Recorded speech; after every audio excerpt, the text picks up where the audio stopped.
Alright guys, how's it going? As you can see from the title of the video, this is going to be a review on Robocop, the remake, the 2014 remake, which is seen last night in the cinema. And guys, I love the first Robocop, the one that was made in 1987, the Paul Verhoeven one, and it's a classic movie. Um, and I was kind of, I was excited about when they were remaking it, especially because the director, I think it's Jose Bedelia, you pronounce his name, he directed two brilliant Brazilian films called Elite Squad, which, I thoroughly enjoyed those films, and, very violent films, very, very good crime kind of thrillers. And I was excited when he was helming Robocop, so I had a little bit of faith in the remake. When the suit and all came out, the black suit, everyone was dissing it, saying, "Oh my God, this is going to be so bad," and this is going to suck. And after watching it last night, I'm really disappointed with this film. Really disappointed. Where can I start? The opening of the film starts with Samuel L. Jackson's character called Pat Novak, the Novak element. And basically, he is like a TV presenter, and he's at the start he's talking about robots, control in like Brazil and stuff, all these different countries, like patrolling the streets, and they are taken over from human cops, and there's basically just police officers, robot police officers, like the Ed 209 and stuff, and that's the opening scene. And this here is taking place in other countries apart from America, and Samuel L. Jackson's against this. He's wanting robot cops on the streets of America, and the president, he's against this, and the only person who wants this is a guy called Raymond Sellers, who's played by Michael Keaton. He's like the lead, he's like the main villain on the Omnicorp, so he is. And then introducing Joel Kinnaman, who is the title character of Alex Murphy, Robocop, who is like a hotshot detective along with his partner Jack Lewis. They are investigating this guy called Antoine Vallon, who is also another villain in the film, and he's like a drug dealer, type, and things go pear-shaped. I'm not going to give too much away, but cut to, as you've seen in the trailer, the car bomb, where Murphy gets burnt, and then he is transformed into Robocop by a doctor called Dennett Norton, who is played by Gary Oldman. So then we'll get to see Joel Kinnaman as Robocop, and we'll get to see a lot of his wife and his kid, and they're getting to terms, with him being Robocop and stuff. And his wife's called Clara, played by Abby Cornish. And positive things to say about the film.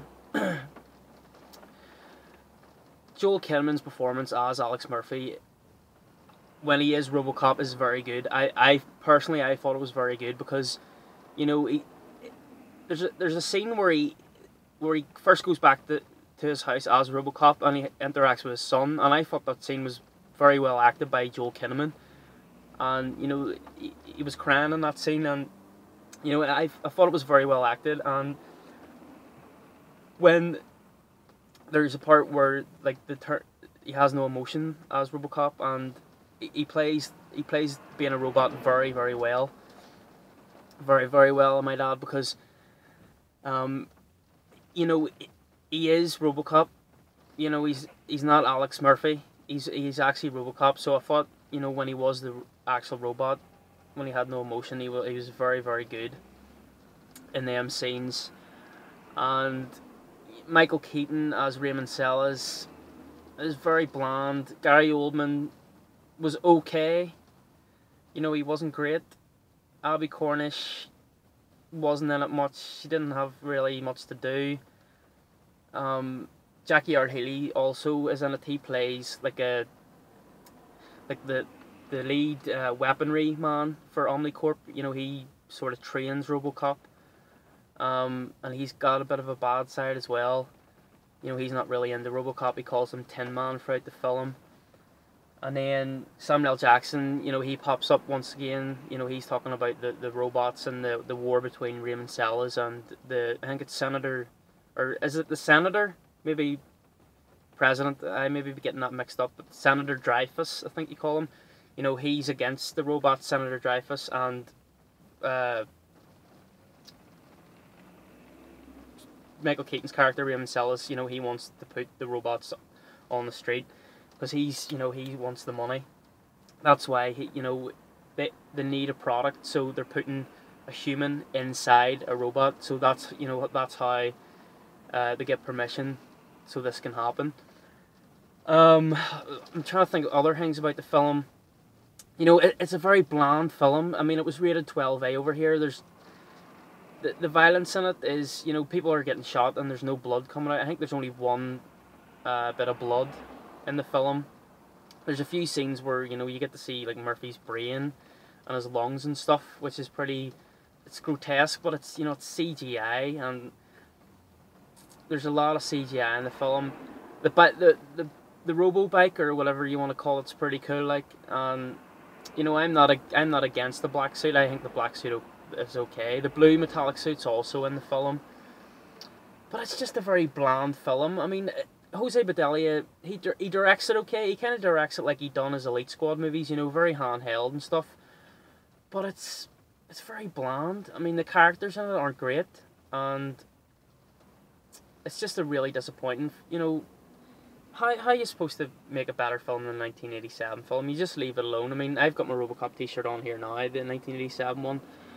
And, you know, I was expecting this one to be a bit better than it was. The ending was a letdown as well. Oh, by the way, this movie says it all. Over the end credits, I fought the law and the law won. Whatever you call that song. Really famous song plays over the end credits. Which, you know... No, when that song came on, and I just, you know, I thought about the film, I was just like, oh, I was actually shaking my head after the film was over. You know, the positive things about the film, Joel Kinnaman as Robocop, you know, he is good as Alex Murphy. I'm not going to go as far as saying he's better than Peter Weller. Lackluster villains.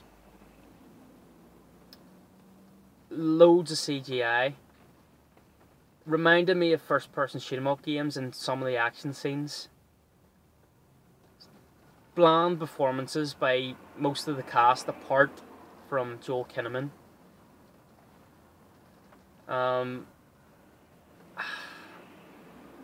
And, you know, the positives, Joel Kinnaman as Robocop, and, you know, it was alright directed by Jose Bedelia, but after Elite Squad films, come on, Jose, you know, you're better than that there.